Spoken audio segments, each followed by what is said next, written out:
அஸ்ஸலாமு அலைக்கும் வரஹ்மத்துல்லாஹி வபரகாத்துஹு. இன்னல் ஹம்தலில்லாஹ் அஸ்ஸலாத்து வஸ்ஸலாமு அலா ரசூலில்லாஹ் முஹம்மது இப்னு அப்துல்லாஹ் அம்மாபாத். எல்லா புகழும் அல்லாஹ் ஒருவனுக்கு.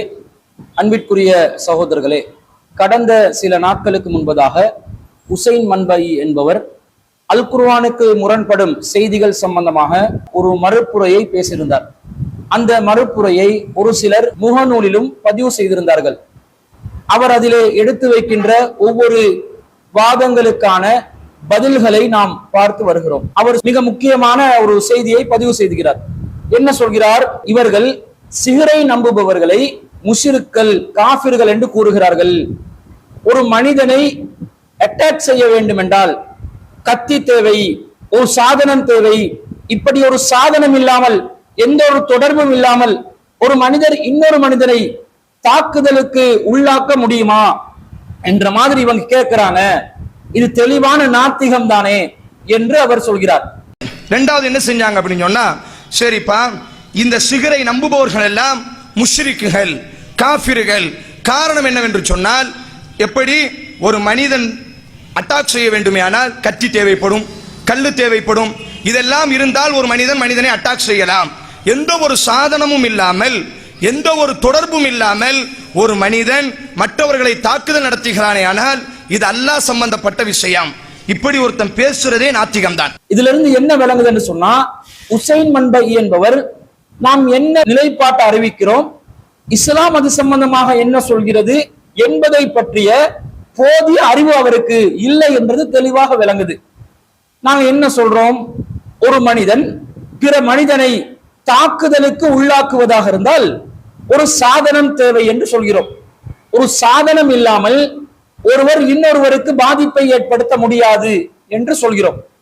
இப்ப சாதனம் என்று சொன்ன உடனே இவர் என்ன நினைச்சிட்டார் என்று சொன்னா, ஒரு கத்தி தான் சாதனம், ஒரு உருட்டு கட்டை மட்டும்தான் சாதனம், ஒரு பொருள் தான் சாதனம் என்று நினைத்து விட்டார். சாதனம் என்பதற்கு ஒரு பொருளே இருக்க வேண்டும் என்ற எந்த ஒரு அவசியமும் இல்லை. ஒரு வார்த்தை கூட சாதனமாக இருக்கலாம். இப்போ உதாரணத்துக்கு சொல்வதாக இருந்தா, நான் உசைன் மன்பை என்பவரை கோபப்படுத்த நினைக்கிறேன், அதுக்கு கடுமையான வார்த்தைகளால் அவரை திட்டுகிறேன் என்று வைத்துக் கொள்ளுங்கள். உசைன் மன்பை என்பவர் ஒரு புறம்போக்கு என்று நான் சொன்னேன் வச்சா அவருக்கு கோபம் ஏற்படும். இதே போன்ற வார்த்தையை அவர் எனக்கு திருப்பி சொன்னார் என்று வைங்க, எனக்கும் கோபம் ஏற்படும். அப்ப ஒரு சாதனமாக இந்த இடத்துல எது வந்து நிக்குது? வார்த்தைகள் மனுஷனை கோபப்படுத்தக்கூடிய ஒரு ஊடகமாக, ஒரு சாதனமாக மனிதர்கள் பயன்படுத்தக்கூடிய தீய சொற்கள் இருப்பதை நாம் பார்க்கிறோம். இந்த மாதிரி சாதனமாக எதுவாகவும் இருக்கலாம். இதே உசைன் மன்பை அவருடைய மண்டைய புழக்கணும் என்று சொன்னா, ஒரு உருட்டுக்கட்டை எடுத்து அவட்ட மண்டல அடி அடி அடி என்று அடிக்கணும், அப்பதான் அவட்ட மண்டை புழக்கும். சும்மனா எந்த ஒரு உருட்டுக்கட்டையும் பயன்படுத்தாம உசைன் மன்பையின் மண்டை பிளக்க வேண்டும் என்று சொன்னா அவட்ட மண்டை புழக்குமா? புழக்காது. இதே மாதிரி உசைன் மன்பை மாறி எனக்கு கூட செய்யலாம். அவ ஏன் மண்டையை புழக்கணும் நினைச்சா கூட இதே காரியத்தை செய்யணும். அப்ப இந்த உருட்டுக்கட்டை என்பது நான் பயன்படுத்தினாலும், உசைன் மன்பை எனக்கு எதிராக பயன்படுத்தினாலும் அதுல தாக்கம் ஏற்படும், தாக்குதல் நடக்கும், காயம் ஏற்படும். இன்னும் சொல்ல போனால், ஒருவர் ஒரு கத்தியை எடுத்து மற்றும் ஒருவரை தாக்குகிறார். அந்த தாக்கப்படுபவருக்கு கத்தியினால் ஒரு தாக்குதல் ஏற்படுகிறது. இதே கத்திய அந்த தாக்குதலுக்கு உள்ளானவர் மீண்டும் தாக்கியவரை கூட என்ன செய்யலாம்? அதே கத்தியை வைத்து தாக்கி விடலாம். அப்ப சாதனம் என்பது யாரு பயன்படுத்தினாலும் அந்த சாதனத்தின் ஊடாக வெளிப்பட வேண்டிய அந்த பாதிப்பு நிகழும். அப்ப நான் உருட்டுக்கட்டையை பயன்படுத்தினாலும், இன்னொருவர் உருட்டுக்கட்டையை பயன்படுத்தினாலும், நான் கத்தியை பயன்படுத்தினாலும், இன்னொருவர் கத்தியை பயன்படுத்தினாலும், நான் தீய சொற்களை பயன்படுத்தினாலும், இன்னொருவர் எனக்கு எதிராக அந்த தீய சொற்களை பயன்படுத்தினாலும், அதன் மூலம் என்ன பாதிப்பு விளைவிக்க வேண்டும் என்று இறைவன் ஏற்படுத்தி இருக்கிறானோ அது கண்டிப்பாக நிகழும் என்பதுதான் புறச்சாதனம் என்பது. அப்போ உலகத்துல சக மனிதர்களுக்கு பாதிப்பை ஏற்படுத்துவதற்கு அல்லாஹ் எதை விதிமுறையாக வைத்திருக்கின்றானோ அந்த விதிமுறைகளில் உள்ள பொருளையோ சொல்லையோ அல்லது ஒரு ஊடகத்தையோ யாரு பயன்படுத்தினாலும் அதன் மூலம் ஒருவருக்கு பாதிப்பு ஏற்படும் என்பதுதான் துணை சாதனம். இது அல்லாத மற்ற எல்லா வழிமுறைகளும் அல்லாஹ்க்கு சொந்தமானது. இதை நீங்க புரிஞ்சு கொள்றதாக இருந்தா, இப்போ ஒருவர் ஒரு சூனியக்காரனிடம் செல்கிறார், ஒருவனுக்கு சூனியம் வைக்க வேண்டும் என்று சொல்கிறார். இந்த சூனியக்காரன் யாருக்கு எதிராக சூனியம் வைக்க வேண்டுமோ அந்த மனிதரை தொடாமல், பார்க்காமல், சந்திக்காமல், அவனோடு எந்த ஒரு தொடர்பையும் ஏற்படுத்தாமல் அவனுக்கு பாதிப்பை விளைவிக்கிறான் என்று ஒருவர் நம்பினால், இது மனிதர்கள் பிறருக்கு பாதிப்பை ஏற்படுத்தக்கூடிய ஒரு நிலையில் இருக்கிறதா? அப்ப சூனியக்காரன் பிறருக்கு பாதிப்பை ஏற்படுத்த நினைச்சா, பாதிப்பு ஏற்படுத்த வேண்டியவன் வியர்வையோ சட்டையோ அல்லது வேற ஏதாவது பொருட்களையோ பயன்படுத்தி, அவன் தலைமுடியையோ சீப்பையோ பயன்படுத்தி அவனுக்கு பாதிப்பை ஏற்படுத்துறான். எப்படி? அதன் மூலம் ஒரு பொம்மையை தயாரிக்கிறான், அந்த பொம்மைக்கு அவனுடைய பேரை வைக்கிறான், அந்த பொம்மையோட வயிற்றுல குத்தினா யாருக்கு சூனியம் செய்யப்பட வேண்டும் என்று எதிர்பார்க்கப்படுகிறதோ அவனுக்கு வயிற்று வலி ஏற்படுது. பொம்மையில காலுக்கு குத்தினா அவனுடைய கால் முடங்குகிறது, பொம்மையோட கையை கலட்டி எடுத்தா அவன் கை உடைந்து செல்கிறது. இப்படிப்பட்ட ஒரு நிலையில் தான் சூனியக்காரர்கள் பிறருக்கு பாதிப்பை ஏற்படுத்துகிறார்கள். இது சாதாரணமாக ஒரு மனிதன் பிற மனிதனுக்கு பாதிப்பு ஏற்படுத்தக்கூடிய ஒரு விதத்தில் அமைந்ததா, அல்லது இந்த மாதிரி பிறருக்கு பாதிப்பு ஏற்படுத்தக்கூடிய ஆற்றல் யாருக்குரியது? இதை இவர்கள் ஏன் சிந்திக்கிறாங்கல்ல? இது நாத்திகமா பேசுறோம்? இது அடிப்படையான அறிவு. ஒரு மனிதனுக்கு அல்லாஹ் எந்த ஆற்றலை வழங்கியிருக்கிறான், எந்த சக்தியை வழங்கியிருக்கிறான், மனிதர்களுடைய பலவீனங்கள் என்ன என்பதை பற்றி இஸ்லாம் தெளிவாக பேசுகிறது. இந்த அடிப்படையிலிருந்து பார்க்கின்ற நேரத்தில் சூனியக்காரர்கள் சாதாரண மனிதன் பிறருக்கு பாதிப்பை ஏற்படுத்துவதை போன்ற ஒரு நிலையிலிருந்து பாதிப்பை ஏற்படுத்துகிறானா, அல்லது விசேடமான பிரத்யேகமான அல்லாஹ் எப்படி பிறரொருவனுக்கு பாதிப்பை ஏற்படுத்துவதற்கு சில வழிமுறைகளை பயன்படுத்துவானோ அந்த வழிமுறைகளை பயன்படுத்தி பாதிப்பை ஏற்படுத்துகிறானா? என்ன நாத்திகம் என்றீங்க? தெளிவாக திருக்குர்ஆன் அடிப்படையில் இருந்து சிந்தித்தால் இவன் அல்லாஹ் இயங்குவதை போன்று, அல்லாஹ் செயல்படுவதை போன்று செயல்படுகிறான் என்ற நம்பிக்கை இந்த சூனியம் விஷயத்தில் வருகிறதா இல்லையா? இதனாலே தானே இதை சிறுக் என்கிறோம், இதனாலே தானே இந்த விஷயத்தை நம்புவது இணை கற்பித்தல் என்று சொல்கிறோம். இப்ப யாராவது சொல்லலாம், சூனியக்காரனும் துணை சாதனத்தை பயன்படுத்துகிறான். என்ன துணை சாதனம்?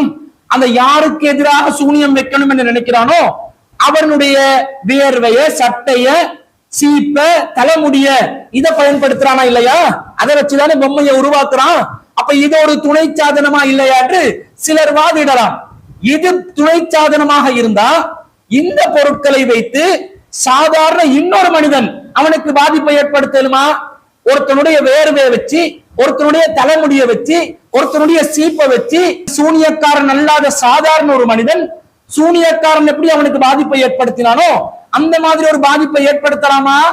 ஏற்படுத்த முடியாது. துணை சாதனமாக இருந்தால் சூனியக்காரன் அதை பயன்படுத்தும் போது எந்த விளைவு ஏற்படுகிறதோ அதே விளைவு சாதாரண ஒரு மனிதன் அதனை பயன்படுத்தும் பொழுதும் ஏற்பட வேண்டுமா இல்லையா? அப்படியா நடக்குது?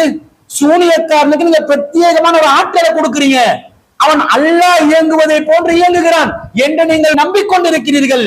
எப்படி நடக்குது? அவன் பொம்மைக்கு கட்டளை இடுகின்றான், சில மந்திர வார்த்தைகளை கூறுகிறான். அப்படி கூறும் பொழுது இவன் என்ன பாதிப்பு அந்த மனிதனுக்கு ஏற்பட வேண்டும் என்று நினைக்கின்றானோ அந்த பாதிப்பை இவனுடைய கட்டளைகளினால், இவனுடைய மந்திரங்களினால் ஏற்படுத்தலாம் என்று சாதாரண மனிதர்கள் நினைக்கிறார்கள் என்றால், நம்புகிறார்கள் என்றால் இது ஷிர்க் இல்லையா? இது தெளிவான இணை கற்பித்தல் இல்லையா? அப்ப துணை சாதனம் என்றது என்னென்றே தெரியாமல் உசைன் மன்பை உளறிக் கொண்டு இருக்கிறார் என்பது தெளிவாக விளங்குதா இல்லையா? இஸ்லாம் என்ன சொல்கிறது? தான் செயல்படுவதை போன்று செயல்படக்கூடிய ஆற்றலை யாராவது ஒரு மனிதனுக்கு அல்லாஹ் வழங்கி இருக்கின்றானா? அல்லாஹ் திருக்குர்ஆன்ல 35வது அத்தியாயத்துல 13வது வசனத்துல அல்லாஹ் சொல்கிறான், வல்லதீன ததுஊன மின் தூனிஹி, அல்லாஹ்வை விட்டு நீங்கள் யாரை அழைக்கிறீர்களோ, மா யம்லிகூன மின் கித்மீர், அவர்கள் அணுவளவும் அதிகாரம் படைத்தவர்கள் அல்ல. அல்லாஹ் சொல்கிறான், நீங்க அல்லாஹ்வை விட்டுட்டு யாரை அழைக்கிறீங்களோ அவங்களுக்கு எந்த ஒரு அதிகாரமும் இல்லை. அதே போன்று திருக்குர்ஆன்ல 34வது அத்தியாயத்தில் 22வது வசனத்தில் அல்லாஹ் சொல்கிறான், குலிது அல்லதீன ஜஅம்தும் மின் தூனில்லாஹ், நீங்கள் அல்லாஹ்வை அன்றி யாரை கற்பனை செய்து கொண்டு அழைக்கிறீர்களோ அவர்களை அழைத்து பாருங்கள். லா யம்லிகூன மிஸ்கால தர்ரத்தின் ஃபிஸ் ஸமாவாத்தி வலா ஃபில் அர்ல், அவர்களுக்கு வானங்களிலும் பூமியிலும் அணுவளவும் அதிகாரம் கிடையாது என்று அல்லாஹ் சொல்கிறான். நீங்க அல்லாஹ்வை விட்டுட்டு யாரை அழைத்தாலும் அவர்களுக்கு வானத்திலும் அதிகாரம் இல்லை, பூமியிலும் அதிகாரம் இல்லை. அல்லாஹ்க்கு இருக்கக்கூடிய அந்த பவர் அல்லாஹ் அல்லாதவர்கள் யாருக்கும் இல்லை, எந்த மனிதருக்கும் இல்லை, எந்த ஒரு பொருளுக்கும் இல்லை, எந்த ஒரு ஜீவராசிக்கும் இல்லை என்று அல்லாஹ் தெளிவாக சொல்கிறான். இதை உறுதியாக நம்புவதுதான் ஏகத்துவம். அந்த அதிகாரங்கள்ல மிக முக்கியமான ஒன்றுதான் நன்மை செய்யும் அதிகாரம், தீமை செய்யும் அதிகாரம். இதை பற்றி அல்லாஹ் தஆலா திருக்குர்ஆன்ல என்ன சொல்கிறான் தெரியுமா? 5வது அத்தியாயத்தில் 76வது வசனத்தில் அல்லாஹ் சொல்றான், குல் அத்தஅபுதூன மின் தூனில்லாஹி மா லா யம்லிகு லக்கும் லர்ரம் வலா நஃபா. அல்லாஹ்வை அன்றி நன்மையும் தீமையும் செய்ய முடியாதவர்களையா நீங்கள் வணங்குகிறீர்கள் என்று அல்லாஹ் தஆலா கேட்கிறான். அல்லாஹ்வை தவிர வேற யாருக்கும் நன்மை செய்யவும் முடியாது, தீமை செய்யவும் முடியாது என்று அல்லாஹ் தெளிவாக சொல்கிறார். அதே போன்று அல்லாஹ் தஆலா திருக்குர்ஆன்ல 10வது அத்தியாயத்துல 18வது வசனத்துல அல்லாஹ் சொல்கிறான், வயஅபுதூன மின் தூனில்லாஹி மா லா யதுர்ருஹும் வலா யன்ஃபஉஹும். அவர்களுக்கு நன்மையும் செய்ய முடியாத தீமையும் செய்ய முடியாதவைகளை அவர்கள் வணங்கிக் கொண்டிருக்கிறார்கள் என்று அல்லாஹ் சொல்கிறான். அல்லாஹ்வை விட்டுட்டு கற்பனை கடவுள்களாக யாரை ஏற்படுத்திக் கொண்டிருக்கிறார்களோ, அல்லாஹ்வை விட்டுட்டு யாரை அதிகாரம் படைத்தவர்கள் என்று நினைத்துக் கொண்டிருக்கிறார்களோ அவர்களுக்கு எந்த ஒரு நன்மை செய்வதற்கும் சக்தி இல்லை, எந்த ஒரு தீமை செய்வதற்கும் சக்தி இல்லை என்று அல்லாஹ் சொல்கிறான். அப்ப அல்லாஹ்க்கு மாத்திரம்தான் ஒருவருக்கு நன்மை செய்யும் சக்தியும் தீமை செய்யும் சக்தியும் அதிகாரமும் உண்டு என்று அல்லாஹ் சொல்கிறான். இதனுடைய அர்த்தம் என்ன? ஒரு மருத்துவர் இருக்கிறார், அந்த மருத்துவர் நோயாளிகளுக்கு மருந்து மாத்திரைகளை வழங்குகிறார். இப்ப அந்த நோயாளிகளுக்கு இவர் நன்மையை செய்து விட்டார். இந்த நன்மை இது குறிக்குதா? அதே போன்று ஒரு மருத்துவர் ஒரு நோயாளி வருகின்ற நேரத்தில் லேசா மருந்துல விஷத்தை கலந்து கொடுத்து விடுகிறார், தீமை செய்கிறார். இந்த தீமையை பத்தி இந்த வசனம் பேசுதா? அதே போன்ற ஒரு பாடசாலையில் ஆசிரியர் ஒருவர் இருக்கிறார், அவர் மாணவர்களுக்கு கல்வியை கற்றுக் கொடுக்கிறார், அந்த மாணவர்களுக்கு அவர் நன்மை செய்கிறார். இதே ஆசிரியர் அந்த மாணவர்கள் சேட்டை செய்கின்ற நேரத்தில் மாணவர்களை தண்டிக்கிறார், மாணவர்களுக்கு தீமை இழைக்கிறார். இப்படி மனிதர்கள் பிற மனிதர்களுக்கு நன்மை செய்ய முடியும், தீமையும் செய்ய முடியும். அப்ப அல்லாஹ் முடியாது என்றான். அப்ப மனிதர்கள் செய்யக்கூடிய நன்மையை பற்றி, மனிதர்கள் செய்யக்கூடிய தீமையை பத்தி அல்லாஹ் பேசுறானா? மனிதர்கள் நன்மை செய்வதாக இருந்தா எப்படி செய்வாங்க, மனிதர்கள் தீங்கு செய்வதாக இருந்தா எப்படி செய்வாங்க? மனிதர்கள் நன்மை செய்வதாக இருந்தா அதற்கு ஒரு துணை சாதனம் இருக்கும். மருந்து மாத்திரைகள் ஒரு மருத்துவர் நன்மைக்கான துணை சாதனமாக பயன்படுத்துவார். கல்வி முறை, பாட புத்தகங்கள், கற்பிக்கும் சாதனங்கள் ஒரு ஆசிரியர் மாணவருக்கு கல்வியை கற்றுக் கொடுப்பதற்கு ஒரு சாதனமாக பயன்படுத்துவார். மருத்துவர் ஒரு நோயாளியை விஷம் வைத்து கொலை செய்ய நினைத்தால் அவர் மருந்து மாத்திரைகளில் பயன்படுத்துகின்ற விஷத்தை ஒரு சாதனமாக பயன்படுத்தி தீங்கிழைக்கிறார். இதே போன்ற ஆசிரியர் ஒருவர் ஒரு மாணவரை தண்டிப்பதற்காக துணை சாதனமாக ஒரு பெரம்பையோ அல்லது தும்புத்தடியையோ எதையாவது ஒன்றை பயன்படுத்தி தண்டிப்பார் என்று சொன்னா அது அவருடைய துணை சாதனம். மனிதர்கள் பிற மனிதர்களுக்கு நன்மை செய்வதற்கும் துணை சாதனங்கள் அவசியப்படுகின்றன, மனிதர்கள் பிற மனிதர்களுக்கு தீமை செய்வதற்கும் துணை சாதனங்கள் அவசியப்படுகின்றன. இந்த மாதிரி ஒரு நிலையில் தான் அல்லாஹ் மனிதர்களுக்கு நன்மை செய்வானா? அல்லாஹ் ஒரு மனிதனுக்கு செல்வத்தை கொடுக்க நினைக்கின்றான். அப்படி கொடுக்க நினைப்பதாக இருந்தால் அல்லாஹ் ரப்புல் ஆலமீன் இதற்கு துணை சாதனமாக ஏதாவது ஒன்று வச்சுதான் அல்லாஹ் கொடுப்பானா? அல்லாஹ் கொடுக்க நினைச்சா அது தானா வந்து சேர்ந்துடும். எப்படி எந்த இடத்துல அது வந்து சேரணுமோ அப்படி அந்த இடத்தில் அது வந்து சேர்ந்து விடும். இதுதானே அல்லாஹ் தஆலா ஒரு மனிதனுக்கு செய்கின்ற நன்மை. ஒரு மனிதனுக்கு அல்லாஹ் கல்வியை வழங்க நினைக்கின்றான். அப்ப கல்வியை வழங்க நினைச்சா அல்லாவிடம் போய் பாடம் படிச்சு புத்தகங்களை விரிச்சு வாசிச்சு காட்டி இப்படிதான் அல்லாஹ் கல்வியை கொடுக்க நினைப்பானா? அல்லாஹ் ஒருவனுக்கு கல்வியை கொடுக்க நினைத்தால் அல்லாஹ் நாடிய விதத்தில் அந்த கல்வி அவனுக்கு வந்து சேர்ந்து விடும். அதே போன்று அல்லாஹ் ஒருவனுக்கு வைத்த வழியை ஏற்படுத்த நினைக்கிறான். அல்லாஹ் எப்படி ஏற்படுத்துவான்? ஒரு துறை சாதனத்தை பயன்படுத்திதான் அல்லாஹ் தஆலா வைத்த வழியை ஏற்படுத்துவானா? வயிற்று வலி ஏற்படுவதற்குரிய ஏதாவது மருந்து மாத்திரைய இவனுக்கு புகட்ட வைத்துதான் அல்லாஹ் தஆலா அவனுடைய வயிற்று வலியை ஏற்படுத்துவானா? இல்லை. அல்லாஹ் தஆலா வயிற்று வலி ஏற்படணும் என்று கட்டளையிட்டு விடுவான், உடனடியாக வயிற்று வலி ஏற்பட்டு விடும். ஒருவனுடைய வியாபாரத்துல நஷ்டத்தை ஏற்படுத்தணும் என்று அல்லாஹ் நினைக்கிறான், அவனுடைய வியாபார தளத்தை போய் தீ வச்சு மூட்டி இப்படிதான் நஷ்டத்தை ஏற்படுத்துறதுக்கு அல்லாஹ் வழிமுறையை பயன்படுத்துவானா? அல்லது ஒத்த வார்த்தை கட்டளையிட்டு அவனுடைய வியாபார ஸ்தலத்தை தீப்பற்றி எரிவதற்குரிய ஏற்பாட்டை செய்து விடுவானா? அல்லாஹ் நன்மை செய்வதாக இருந்தால், அல்லாஹ் ஒருவனுக்கு தீமை செய்வதாக இருந்தால், எந்த துணை சாதனமும் இல்லாமல் நேரடியாக அல்லாஹ்வுடைய கட்டளைகளை கொண்டு அல்லாஹ் தஆலா நன்மையை ஏற்படுத்துவதையும் தீமையை ஏற்படுத்துவதையும் செய்கிறான் என்பது தெள்ளத் தெளிவாக திருக்குர்ஆன் மூலம் நமக்கு புரிந்து கொள்ள முடிகிறதா இல்லையா? இது உசைன் மன்பை அவருடைய தலைக்குள்ளே ஏறி விடாதா? ஏற்ற முடியாம இருக்கிறீங்களா அல்லது ஏறக்கூடாதுன்னு நினைக்கிறீங்களா? என்ன விஷயம்? நீங்க பதில் சொல்லணும். அல்லாஹ் தஆலா ஒருவனுக்கு நன்மை தீமை செய்வதற்கு பயன்படுத்துகின்ற ஒரே வழிமுறை என்ன? கட்டளையிடுவது. அல்லாஹ் தஆலா திருக்குர்ஆன்ல 2வது அத்தியாயத்தில் 117வது வசனத்தில் அல்லாஹ் சொல்லி காட்டுகிறான், பதீஉஸ் ஸமாவாத்தி வல் அர்ல், அவன்தான் வானங்களையும் பூமியையும் முன்மாதிரி என்று படைத்தவன். வைதா கலா அம்ரன், அவன் ஒரு காரியத்தை முடிவு செய்து விட்டால் ஃபஇன்னமா யகூலு லஹு குன் ஃபயகூன், அவன் அந்த காரியத்திற்கு ஆகு என்று கட்டளையிடுவான், அது உடனடியாக ஆகிவிடும் என்பது அல்லாஹ்வுடைய ஆற்றலாக இருக்கிறது. கட்டளைகள் மூலம் காரியம் சாதிப்பது இறைவனுடைய ஆற்றல். இதே போன்று திருக்குர்ஆன்ல 16வது அத்தியாயத்தில் 40வது வசனத்தில் அல்லாஹ் சொல்லி காட்டுறான், இன்னமா கவுலுனா லிஷைஇன் இதா அரத்னா, நாம் ஒரு காரியத்தை தீர்மானித்து விட்டால், நினைத்து விட்டால், நாம் சொல்லக்கூடிய வார்த்தை என்ன தெரியுமா? அன்னகூல லஹு குன் ஃபயகூன், நாம் ஆகு என்று சொல்வோம், அது உடனடியாக ஆகிவிடும். இதே போன்று திருக்குர்ஆன்ல 36வது அத்தியாயத்தில் 82வது வசனத்தில் அல்லாஹ் சொல்லி காட்டுறான், இன்னமா அம்ருஹு இதா அராத ஷைஅன், நாம் ஒரு காரியத்தை செய்வதற்கு நினைத்தால் அதற்கு நாம் இடுகின்ற கட்டளை என்ன தெரியுமா? ஐயகூல லஹு குன் ஃபயகூன், ஆகு என்று கட்டளை இடுவோம், உடனடியாக ஆகிவிடும். இந்த ஆற்றலை நீங்க யாருக்கு கொண்டு போயிட்டு வைக்கிறீங்க? இந்த ஆற்றல் மிக்கவனாக சூனியக்காரன் இருக்கிறான் என்று நீங்கள் நம்புகிறீர்களா இல்லையா? அவனுடைய அந்த சூனியம் செய்யப்படுகின்ற பொம்மைக்கு அவன் சில மந்திர சொற்களால் கட்டளை இடுகின்றான். அந்த கட்டளைகள் மூலம் அவன் எந்த காரியத்தை நிறைவேற்ற வேண்டும் என்று நினைக்கிறானோ, அவன் யாரை தாக்குதலுக்கு உள்ளாக்கணும் என்று நினைக்கிறானோ, அவர்களை தொடாமல், சந்திக்காமல், பார்க்காமல், மனிதன் செய்ய வேண்டிய பாதிப்புக்கான எந்த ஒரு வழிமுறையையும் கையாளாமல், எப்படி அல்லாஹ் கட்டளைகள் மூலம் பிறருக்கு பாதிப்பை ஏற்படுத்துவதற்கு ஆற்றல் மிக்கவனாக இருக்கின்றானோ, அதே ஆற்றலை சூனியக்காரன் தன்னுடைய கட்டளைகள் மூலமாக வெளிப்படுத்துகிறான் என்று நீங்கள் நம்புகிறீர்களா இல்லையா? இப்படி நம்பினால் இதற்கு பெயர் இஸ்லாத்தில் என்ன? இதுதான் ஷிர்க், இதுதான் இணை கற்பித்தல்.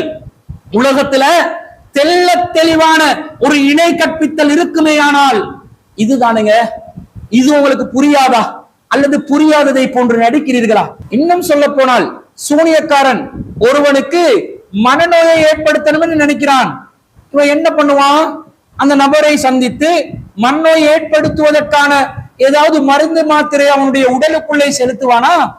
செலுத்த மாட்டான். எங்கேயோ ஒரு இடத்துல தூரத்துல இருந்து யாருக்கு பாதிப்பு ஏற்படுத்தணும் நினைக்கிறானோ அவனுடைய பொருளை ஒன்றை வைத்துக் கொண்டு அதற்கு கட்டளை இடுகின்றான். இந்த நபருக்கு மனநோய் ஏற்பட வேண்டும். அப்படி கட்டளை இடுகின்ற நேரத்தில் சம்பந்தப்பட்ட மனிதருக்கு மனநோய் ஏற்படுகிறது என்று நம்பினால் இது ஷிர்க் இல்லையா? ஒரு மனிதனுடைய கால் கை முடக்கணும் என்று நினைக்கிறான். அந்த நபரை சந்தித்து உருட்டுக்கட்டையால் அவனுக்கு அடிச்சு கால் கையை சூனியக்காரன் முறிக்கவில்லை. என்ன செய்கிறான்? எங்கேயோ ஒரு தூரத்துல இருந்து கால் கைகள் முறித்து விட வேண்டும் என்று ஒரு பொம்மைக்கு கட்டளை இடுகின்றான். சம்பந்தப்பட்டான் இந்த மனிதனுடைய கால் கைகள் முறிந்து போகின்றன. இது என்ன? இதற்கு என்ன அர்த்தம்? இதற்கு என்ன பேர்? இது ஷிர்க் இல்லையா? ஷிர்க் என்றதை புரிந்து கொள்வதற்கு இதை விட உங்களுக்கு விளக்கம் தேவையா என்று நான் கேட்கிறேன். அல்லாஹ் எப்படி ஆகு என்ற கட்டளையின் மூலம் ஒருவனுக்கு பாதிப்பை ஏற்படுத்துவானோ, ஒருவனுக்கு நன்மையை ஏற்படுத்துவானோ, அந்த நன்மையை ஏற்படுத்துகின்ற பாதிப்பை ஏற்படுத்துகின்ற ஆற்றல் சூனியக்காரர்களுக்கு இருப்பதாக சலஃபுகளாகிய நீங்கள் நம்புகிறீர்கள். அல்லாஹ்வுடைய இடத்துல சூனியக்காரனை கொண்டு வந்து வச்சிட்டீங்க. அதனால்தான் அல்லாஹ்வின் தூதர் ஸல்லல்லாஹு அலைஹி வஸல்லம் அவர்களுக்கு லபீத் பின் ஆசம் என்ற ஒரு யூத சூனியக்காரன் சூனியம் வைத்தானாம், தலைமுடியில் சூனியம் வைத்தானாம், சீப்பிலே சூனியம் வைத்தானாம், அந்த பொருட்களை ஒரு பாழடைந்த கிணற்றுக்குள்ளே போட்டு அடைத்தானாம். அதன் மூலம் அல்லாஹ்வின் தூதர் ஸல்லல்லாஹு அலைஹி வஸல்லம் அவர்களுடைய உள்ளத்திலே ஒரு பாதிப்பு ஏற்பட்டதாம். கான யுகையலு இலைஹி, அவருக்கு அந்த தகையில் நீடித்தது 6 மாத காலம். செய்யாததை செய்ததாக நினைக்கின்ற தகையில் 6 மாத காலத்துக்கு நீடிக்குது. மனைவியிடம் செல்லாமலே செல்லுகின்ற அந்த தகையல் 6 மாத காலத்துக்கு நீடித்தது. இவ்வளவுக்கும் அல்லாஹ்வின் தூதரை அவன் சந்தித்ததாக இல்லை, எந்த ஒரு ஆதாரமும் இல்லை. அவன் பயங்கரமான ஆளாச்சு, அவனை சந்தித்தால் மீண்டும் பாதிப்பு வரும் என்று அல்லாஹ்வின் தூதர் அஞ்சியதை போன்ற ஒரு கட்டுக்கதையை எழுதி வைத்திருக்கிறீர்களே, இது ஒரு சாதாரண விஷயமா? யூத சூனியக்காரனுக்கு இந்த ஆற்றல் எப்படி வந்தது? இது அல்லாஹ்வுடைய ஆற்றலுக்கு நிகரான ஆற்றல் இல்லையா? எந்த தொடர்பும் இல்லாமல் அல்லாஹ்வின் தூதருடைய உள்ளத்துக்குள்ளே ஊடுருவி பாதிப்பை ஏற்படுத்துகின்ற ஆற்றல் லபீத் பின் ஆசம் என்ற யூத சூனியக்காரனுக்கு இருக்கிறது என்று சலப்புகள் நம்புகிறீர்களே, இது ஷிர்க் இல்லையா? இதை ஏற்றுக்கொள்ள சொல்கிறீர்களா? ரத்தம் கொதிக்க வேணாம், அல்லாஹ்வின் தூதரின் உள்ளத்துக்குள்ள ஊடுருவிட்டார் லபீத் பின் ஆசம். எந்த ஒரு துணை சாதனமும் இல்லாமல், எந்த ஒரு தொடர்பும் இல்லாமல், எந்த ஒரு ஊடகமும் இல்லாமல், கட்டளைகள் மூலம், எப்படி அல்லாஹ் கட்டளைகள் மூலம் ஒரு அடியானுக்கு, ஒரு மனிதனுக்கு உலகத்தில் அல்லாஹ்வினால் படைக்கப்பட்ட அனைத்து பொருட்களுக்கும் அல்லாஹ் ஒரு தீமையை ஏற்படுத்த நினைத்தால் கட்டளைகளால் தீமையை ஏற்படுத்துவானோ, அந்த ஆற்றல் லபீத் பின் ஆசம் என்ற யூத சூனியக்காரனுக்கு இருப்பதாக சலப்புகளாகிய நீங்கள் நம்புகிறீர்கள். எனவே நீங்கள் ஷிர்க் தான் செய்கிறீர்கள், இணை கற்பித்தல் தான் செய்கிறீர்கள் என்பது தெளிவாக விளங்குகிறதா இல்லையா? இவர்களை முஸ்லிக் என்று சொல்லிவிட்டார்கள். இந்த மாதிரி ஒருவன் நம்பினால் முஸ்லிக் ஆகுவானா இல்லையா? சிந்திக்கணுமா இல்லையா? அடுத்ததாக என்ன சொல்கிறார்? துணை சாதனம் இல்லாமல் சில நன்மைகள் நடக்கும், தீமைகள் நடக்கும் என்று நாங்கள் நம்பத்தானே செய்கின்றோம், முஸ்லிம்கள் நம்பத்தானே செய்கின்றோம். நபிகள் நாயகம் ஸல்லல்லாஹு அலைஹி வஸல்லம் அவர்கள் ஒரு பயணத்தின் போது என்ன சொன்னார்கள்? இதா நஸல அஹதுக்கும் மன்சிலன், நீங்கள் எங்காவது ஒரு இடத்துல பயணத்துல இறங்கிட்டீங்க என்று சொன்னா ஃபல்யகுல் அஊது பிகலிமாத்தில்லாஹி தாம்மாத்தி மின் ஷர்ரி மா ஹலக், நீங்கள் இந்த துஆவை ஓதிக் கொள்ளுங்கள். என்ன துஆவை ரசூலுல்லாஹ் சொன்னாங்க? அல்லாஹ்வுடைய முழுமையான சொற்களின் மூலம் அவனுடைய படைப்பினங்களின் தீங்கிலிருந்து நான் பாதுகாவல் தேடுகிறேன் என்று நீங்கள் சொல்லுங்கள் என்று அல்லாஹ்வின் தூதர் ஸல்லல்லாஹு அலைஹி வஸல்லம் அவர்கள் சொன்னார்களா இல்லையா? அப்ப இந்த சொல்லின் மூலமாக படைப்பினங்கள், ஜீவராசிகள், விஷ ஜந்துக்களுடைய தீங்கிலிருந்து பாதுகாப்பு ஒருவனுக்கு கிடைத்து விடும் அல்லவா? இந்த இடத்தில் எங்கே துணை சாதனம் இருக்கிறது? பயங்கரமான ஆய்வு, மண்பைகளுடைய ஆய்வு. மண்பைகள் எல்லாம் இப்படித்தான் இருப்பீங்களா என்று சிந்திக்கிற அளவுக்கு பயங்கரமான ஒரு ஆய்வை முன்வைத்து விட்டார். இன்னும் அவர் சொல்கிறார், நபிகள் நாயகம் ஸல்லல்லாஹு அலைஹி வஸல்லம் அவர்களிடம் இஸ்லாத்தை தழுவிய ஒரு மனிதர் வந்தார். அந்த மனிதர் அவர் இஸ்லாத்தை தழுவிய நேரத்தில் இருந்து அவருக்கு ஒரு வலி ஏற்பட்டதாக முறையிட்டார். அப்ப நபிகள் நாயகம் ஸல்லல்லாஹு அலைஹி வஸல்லம் அவங்க சொல்றாங்க, உன்னுடைய உடம்புல எந்த இடத்துல உனக்கு வலி ஏற்பட்டுச்சோ அந்த இடத்துல உன்னுடைய கையை வைத்துக் கொள். வகுல் பிஸ்மில்லாஹி ஸலாசன், பிஸ்மில்லா அல்லாஹ்வின் திருப்பெயரால் என்று 3 முறை கூறு. வகுல் சபஅ மர்ராத்தின் அஊது பில்லாஹி வ குத்ரத்திஹி மின் ஷர்ரி மா அஜிது வ உஹாதிரு, பிறகு நீ சொல்ல வேண்டும், அவனுடைய ஆற்றலை முன்வைத்து தற்போது உணர்கின்ற தீமைகளிலிருந்தும் இனிமேல் எனக்கு ஏற்படுவதாக அஞ்சுகின்ற தீமைகளிலிருந்தும் அல்லாஹ்விடத்தில் பாதுகாவல் தேடுகிறேன் என்று அவன் 7 முறை கூறட்டும் என்று ரசூலுல்லாஹ் சொன்னாங்களா இல்லையா? இங்கே எந்த துணை சாதனம் இருக்கிறது என்று கேட்கிறார். அதே போன்று சூரா ஃபாத்தியாக்கு அறிஞர் பிஜே விளக்கம் சொன்னாரே, புத்தகம் எழுதினாரே, அந்த புத்தகத்துல என்ன இருக்குது? ஒரு காபிர் கோத்திரத்தின் தலைவனுக்கு தேள் கொட்டுகிறது, தேளுடைய விஷத்தினால் பாதிப்புக்குள்ளான அந்த மனிதரை காப்பாற்றுவதற்கு நபித்தோழர் ஒருவர் தேள் கொட்டப்பட்டவர் மீது ஊதி சூரா ஃபாத்தியாவை ஓதி அவரை குணப்படுத்தி அதற்கான சில கூலிகளை பெற்றுக் கொண்டார் என்று வருகிறதா இல்லையா? இங்கே எந்த துணை சாதனம் இருக்கிறது என்று கேட்கிறார். ஒரு நாத்திகவாதி மட்டும்தான் அல்லாஹ்வின் தூதர் ஸல்லல்லாஹு அலைஹி வஸல்லம் கூறினார்கள். இமாம் முஸ்லிம் ரஹிமகுல்லாஹ் இந்த செய்தியை பதிவு செய்தார்கள். நபிகள் நாயகம் ஸல்லல்லாஹு அலைஹி வஸல்லத்தை தொட்டும் இமாம் முஸ்லிம் பதிவு செய்கிறார்கள். நீங்கள் ஒரு இடத்திற்கு செல்கிறீர்கள் பயணம் சம்பந்தமாக, அந்த இடத்திலே நீங்கள் இறங்க வேண்டிய நிலைமை ஏற்பட்டால் அஊது பிகலிமாத்தில்லாஹி தாம்மாத்தி மின் ஷர்ரி மா ஹலக் என்ற இந்த பிரார்த்தனையை நீங்கள் செய்வீர்களேயானால் எந்த விஷச்சந்துகளும் உங்களை தீண்டாது. அப்ப இந்த வார்த்தையை நீங்கள் ஓதினால் விஷச்சந்துகள் தீண்டாது என்று அல்லாஹ்வின் தூதர் கூறினார்களா இல்லையா? இதே போன்று அல்லாஹ்வின் தூதர் ஸல்லல்லாஹு அலைஹி வஸல்லம் கூறினார்கள், உங்களிலே ஒரு நபர் நோயாளியாக இருந்தால் அல்லாஹ்வின் தூதர் நோயாளிகளை சந்திக்க சென்றால் அல்லாஹ்வின் தூதர் ஒரு பிரார்த்தனை செய்வார்கள். என்ன பிரார்த்தனை என்று சொன்னால், யா அல்லாஹ், உனது கிருபையை கொண்டு இந்த நோயை நீ நீக்குவாயாக, இந்த மதீனாவினுடைய மண்ணை கொண்டு இந்த நோயை நீ நீக்குவாயாக, யா அல்லாஹ் நீ இவருக்கு ஷிஃபா கொடுப்பாயாக என்று அல்லாஹ்வின் தூதர் வலி ஏற்படக்கூடிய இடத்தில் கையை வைத்து சொல்வார்கள். அந்த வலி சென்று விடும். ஏதாச்சும் மருந்து மாத்திரை இருக்கா? ஒரு நாத்திகன் வருகிறான், என்னப்பா சொல்றீங்க? நோய்க்கு மருந்து போட்டா நோய் குணமாகலாம், நோய்க்கு டானி கொடுத்தா நோய் குணமாகலாம். அல்லாஹ்வின் தூதர் சொன்னார்கள், எந்த இடத்தில் வலி வருகிறதோ பிஸ்மில்லா என்ற வார்த்தையை 3 முறை சொல்லுங்கள்.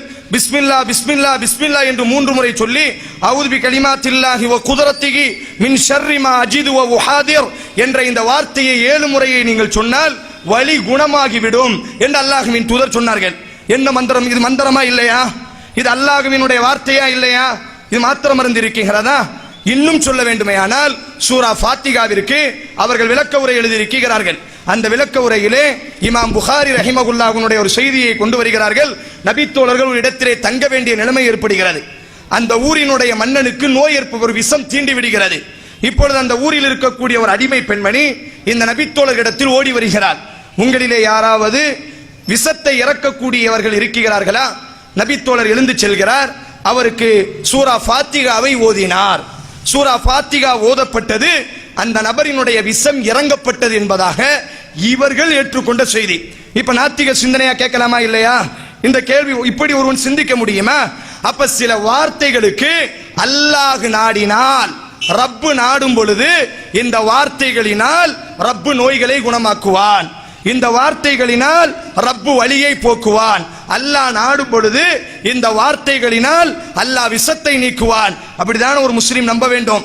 இப்ப சூனிய விஷயத்தில் மாத்திரம் ஆரம்பத்தில் இப்படித்தான் இவர்கள் நம்பினார்கள். இதெல்லாம் நாங்க மறுத்தோமா? இதெல்லாம் இல்லை என்று சொன்னோமா? எதோட நீங்க சம்பந்தப்படுத்துறீங்க? இவைகள் என்ன? அல்லாஹ் ரப்புல் ஆலமீனுடைய வார்த்தைகள், அல்லாஹ்வின் தூதர் ஸல்லல்லாஹு அலைஹி வஸல்லம் அவர்களுடைய வார்த்தைகள். இது மெட்டீரியல் சார்ந்த விஷயமா? இது ஒரு பொருள் சார்ந்த விஷயமா?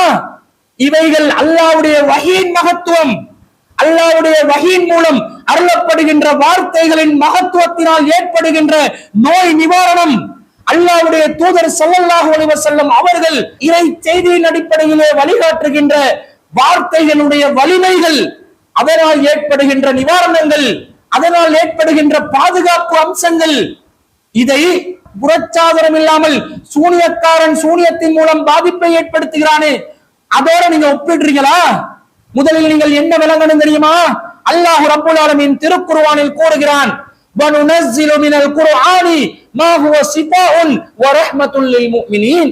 17வது அத்தியாயத்தில் 82வது வசனத்தில் அல்லாஹ் சொல்கிறான், இந்த குர்ஆனின் மூலமாக மனிதர்களுக்கு ரஹ்மத்தானதையும் நோய் நிவாரணத்தையும் நாம் அருளி இருக்கின்றோம் என்று அல்லாஹ் சொல்கிறான்.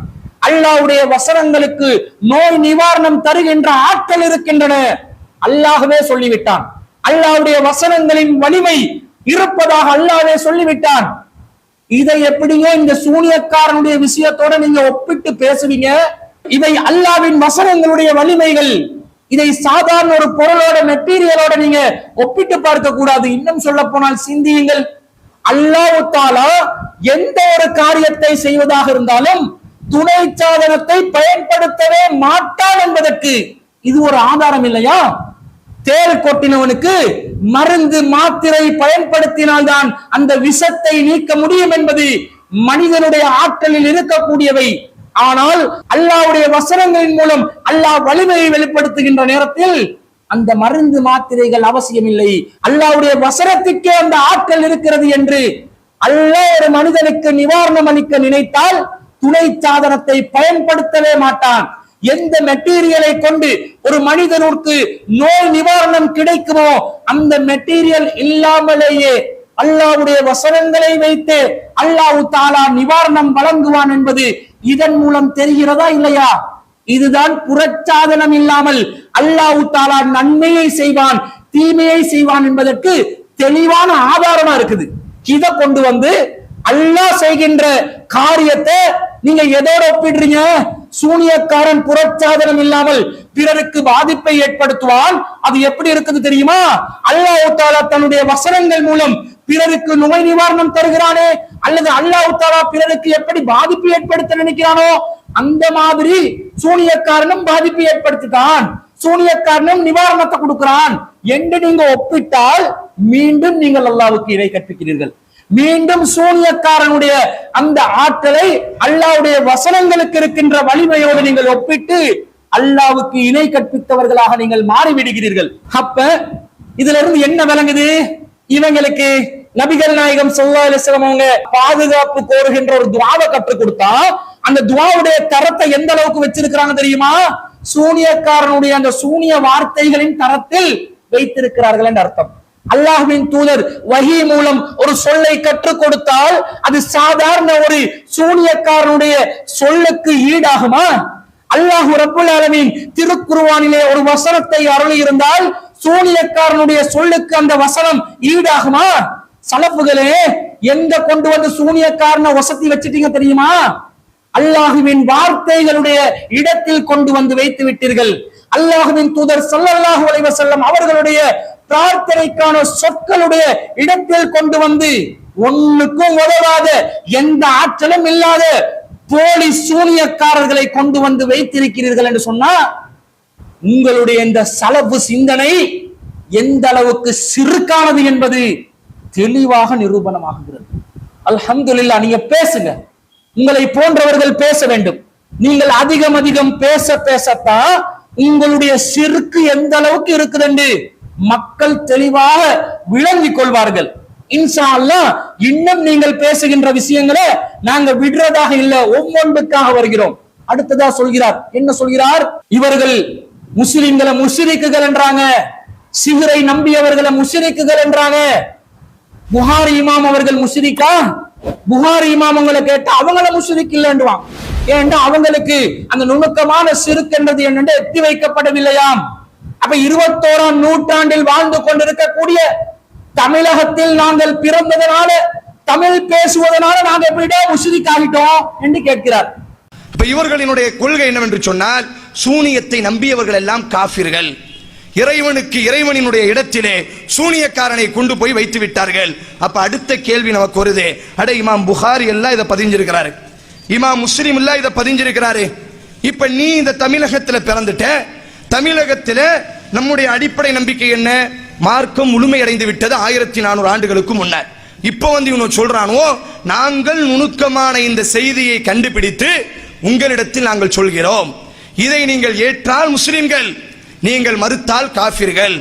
இமாம் புகாரி, இமாம் முஸ்லிம், இமாம் மாலிக், இமாம் ஷாஃபிஈ, இமாம் அஹ்மத் இப்னு ஹம்பல் எப்படி இந்த காதியானி சொல்றானோ இதே மாதிரி 1400 ஆண்டு காலமாக இந்த நுணுக்கமான ஷிர்கை யாருமே போதிக்காததினால், நாங்கள் பிறக்காததினால் அவங்கெல்லாம் முஸ்லிம்கள். நாங்க பிறந்து அவங்களினுடைய காலத்துல நாங்க இதை உபதேசமா செஞ்சு அவர்களும் இதை மறுப்பார்களேயானால் உங்களை மாதிரி அவங்களும் காஃபிர் தான். பாருங்க, இப்ப பிரச்சனை என்ன தெரியுமா? நாம 21ஆம் நூற்றாண்டுல பிறந்துட்டோம், இதுதான் பிரச்சனை. அட 20ஆம் நூற்றாண்டு தப்பித்தவர் இவனை கபூர்ல வச்ச பிறகு பிறந்திருந்தா கூட நம்ம எல்லாம் சொர்க்கவாசிகள். நம்ம எல்லாம் இப்ப இந்த வீடியோ காமிக்கிறேன். இப்ப பிரச்சனை என்ன அப்படின்னா, 21ஆம் நூற்றாண்டுல பிறந்தது பிரச்சனை. இரண்டாவது பிரச்சனை என்ன தெரியுமா? நாம எல்லாம் தமிழ் பேசுறது பிரச்சனை. இந்த தெலுங்கோ, இந்த உருதோ, இந்த சைனீஸோ, இந்த அரபியோ தெரிஞ்சுச்சுன்னு வைங்களேன், நம்மளும் முஸ்லிமா. பெரிய ஒரு ஆய்வு, இவரும் ஒரு ஆய்வு புள்ளிதான். பெரிய ஒரு ஆய்வுக்குரிய ஒரு வாதத்தை முன்வைத்து விட்டார். இமாம் புகாரி ரஹ்மத்துல்லாஹி அலைஹி அவர்களை நாங்கள் ஒருபோதும் முஷ்ரிக் என்று சொல்ல மாட்டோம், அவர் அல்லாஹ்வுக்கு இணை கற்பித்தவர் என்று நாங்கள் ஒருபோதும் சொல்ல மாட்டோம். அவர்கள் இதை நம்பினார்களா இல்லையா, அவர்கள் எந்த விதத்தில் இதை புரிந்து கொண்டார்கள் என்பது நமக்கு அவசியமான ஒன்று அல்ல. அவர் தகவலை பதிவு செய்துவிட்டு சென்றார் என்பதுதான் நம்முடைய கணக்கு. அவர் இதை நம்பி ஷிர்க் செய்தாரா இல்லையா, இதை ஏற்றுக்கொண்டாரா இல்லையா என்றது நமக்கு அவசியம் இல்லை. அவர் பதிவு செய்து விட்டார், தகவலை பதிவு செய்து விட்டு தந்து விட்டார். அதை பற்றி ஆய்வு செய்ய வேண்டிய அவசியமும் நமக்கு இல்லை.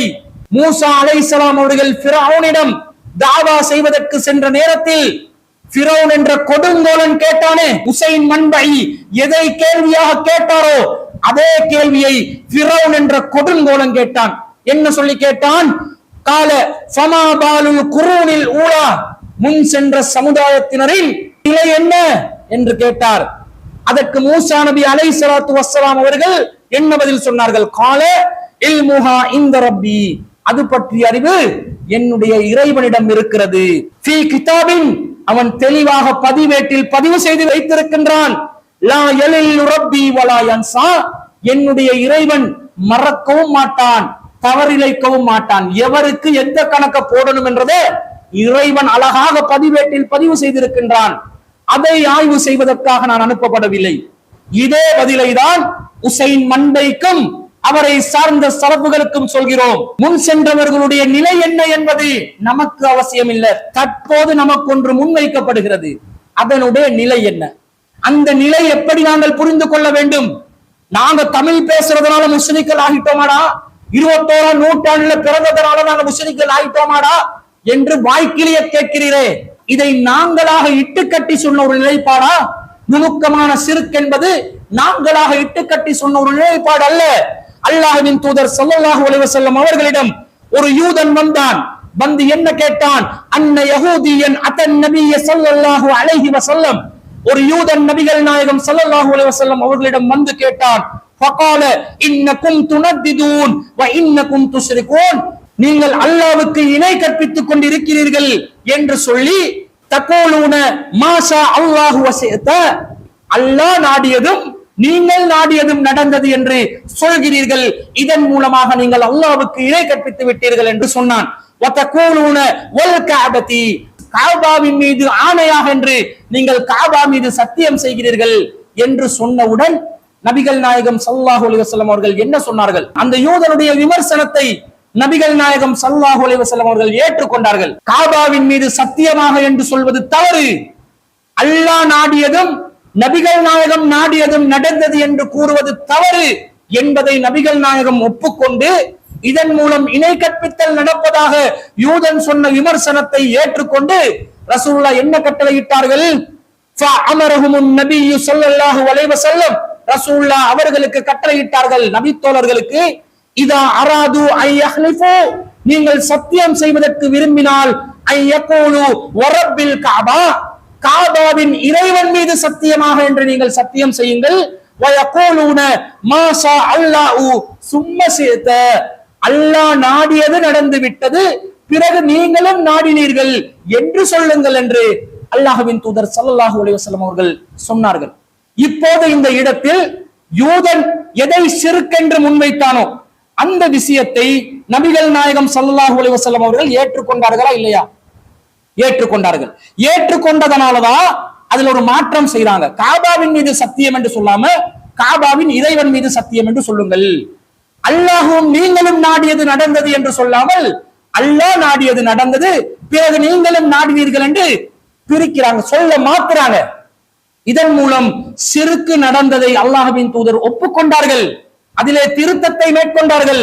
ஆனால் அவ்வளவு காலமாக அதை செய்து கொண்டு வந்த அருமை நபித்தோழர்களை பார்த்து நீங்கள் முஷ்ரிக்குகள் என்று அல்லாஹ்வின் தூதர் ஸல்லல்லாஹு அலைஹி வஸல்லம் அவர்கள் சொல்லவில்லை. காரணம், அதுவரைக்கும் அது எத்தி வைக்கப்படவில்லை.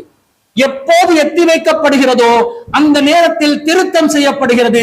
திருத்தம் செய்யப்பட்டு அது ஷிர்க் என்பதனால இனிமை கொண்டு அதை சொல்லாதீர்கள், இப்படி சொல்வழக்கத்தை மாற்றிக் கொள்ளுங்கள் என்று அல்லாஹ்வின் தூதர் ஸல்லல்லாஹு அலைஹி வஸல்லம் அவர்கள் வழிகாட்டினார்கள்.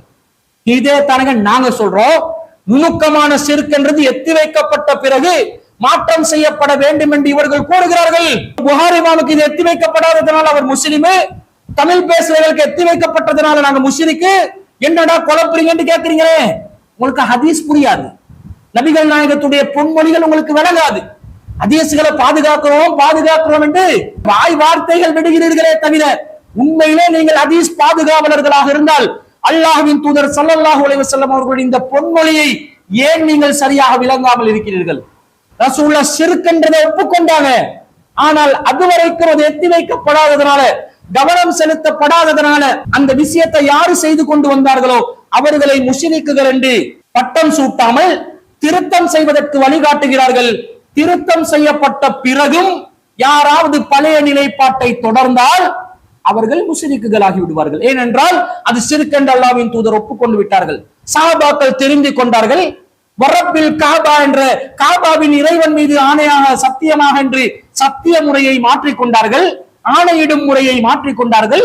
அல்லாஹ் நினைத்ததும் நீங்கள் நினைத்ததும் நடந்தது என்ற முறையை மாத்தி அல்லாஹ் நாடியது நடந்தது, பிறகு நீங்கள் நாடினீர்கள் என்ற சொல் வழக்கத்தை மாத்தி கொண்டாங்க. எனவே அவர்கள் சிறுக்கு செய்யவில்லை. அறிவிக்கப்பட்டவுடன் எத்தி வைக்கப்பட்டவுடன் திருத்தம் மேற்கொள்ளப்பட்டது. இந்த செய்தியை வச்சுதான் இந்த சூனியம் என்றது சிறுக்கன்னு உங்களுக்கு புரியல என்று சொன்னா நாங்க எடுத்து சொல்றோம். இது எந்த அளவுல சிறுக்கன்னு பாருங்க. நன்மை தீமை செய்கின்ற அதிகாரம் யாருக்கு இருக்குதுன்னு பாருங்க. அல்லாஹ் எப்படி காரியங்களை கட்டளைகள் மூலம் நிறைவேற்றுவான் என்றதை பாருங்க. இந்த ஆற்றல் புறச்சாதனம் இல்லாமல் நன்மை செய்கின்ற தீமை செய்கின்ற ஆற்றல், கட்டளைகள் மூலம் காரியத்தை சாதிக்கின்ற ஆற்றல் அல்லாஹ் அல்லாதவர்களுக்கு இல்லை. அது சூனியக்காரனுக்கு இருக்கிறதாக நீங்க நம்புறீங்க. அப்படி நம்பினாலே அல்லாஹ்வுடைய ஆற்றலை நீங்க சூனியக்காரனுக்கு கொடுக்குறீங்க, இது சிறுக்காகுகிறது என்று நாங்கள் சொன்னால், இதை நீங்க புரியாம இவங்க சொன்னா சிறுக்கு, இவங்க சொல்லாட்டி சிறுக்கு இல்ல, நீங்க யார நையாண்டி பண்றீங்க தெரியுமா? அல்லாஹ்வின் தூதர் ஸல்லல்லாஹு அலைஹி வஸல்லம் அவர்களுடைய நபி மொழியை நீங்கள் நையாண்டி செய்கிறீர்கள். சரியான செய்தி ஒன்றை சரியாக புரிந்து கொள்வதற்கு உங்களுக்கு துப்பு இல்லை, அதுக்குரிய அறிவு இல்லை. அவங்க முஷ்ரிக்கா, நாங்க முஷ்ரிக்கா, நாங்க முஷ்ரிக்காயிட்டோம், இமாம் புகாரி முஷ்ரிக்காகவில்லையா? இவருக்கு கவலை, இமாம் புகாரிய முஷ்ரிக்காக்கும் வரைக்கும் இவருக்கு தூக்கம் போகாது போல. இமாம்கள் முஷ்ரிக்கள் என்று நாங்கள் சொல்லவில்லை. ஒருத்தனை முஷ்ரிக்காக்கணும் என்றது எங்களோட வேலையா? இது எங்களுக்கு வேலை இல்லை. கொள்கை மேற்ற சொல்வோம், விஷயத்தை சொல்லுவோம், இதுதான் கொள்கை. அல்லாஹ் அல்லாதவர்கள் மீது சத்தியம் செய்யக்கூடாது. ஒருவன் சத்தியம் செய்கிறான், இது ஷிர்க், எத்தி வைக்கணும். அவன் பாரம்பரியத்துல இது சரியென்று நினைச்சு செய்து வரலாம். ஒருவன் அல்லாஹ்வுக்கு இணை கற்பிக்கக்கூடிய தாயத்தை தொங்க விட்டுக் கொண்டிருக்கின்றான், அவன் குர்ஆன் வார்த்தைகளை தான் நாங்கள் தொங்க விட்டுக் கொண்டிருக்கின்றோம் என்று நினைத்து செய்து கொண்டிருக்கலாம். அவனுக்கு எத்தி வைக்க வேண்டும். மன் தஅல்லக தமீமத்தன் ஃபகத் அஸ்ரக், யார் தாயத்தை தொங்க விடுவார்களோ அவர்கள் அல்லாஹ்க்கு இணை கற்பித்து விட்டார்கள். எந்த தாயத்தையும் தொங்க விடக்கூடாது, எடுத்து சொல்லணும், சொல்லி அவனை திருத்தணும். அதன் பிறகும் அவன் அதை செய்வானேயானால் அவன் சிறுக்கு செய்தான். இது எல்லாத்துக்கும் தான், சூனியத்துக்கு மட்டுமா? முஸ்லிம்கள் செய்கின்ற அனைத்து சிறுக்குக்கு இதுதான நிலைப்பாடு. ஒருத்தன் மௌலூத் ஓதுறான், அவன் அரபுல இருக்குது, அர்த்தம் புரியல, நபிகளாரை பெருமானாரை புகழ்கிறோம் என்று புகழ் பாடுகிறோம் என்று நினைத்து பாடுகிறான். அதுல உள்ள சிறுக்கான வாசகங்கள் என்னன்னு அவனுக்கு தெரியல. அப்ப அவன் முஸ்லிக் ஆகிடுவானா?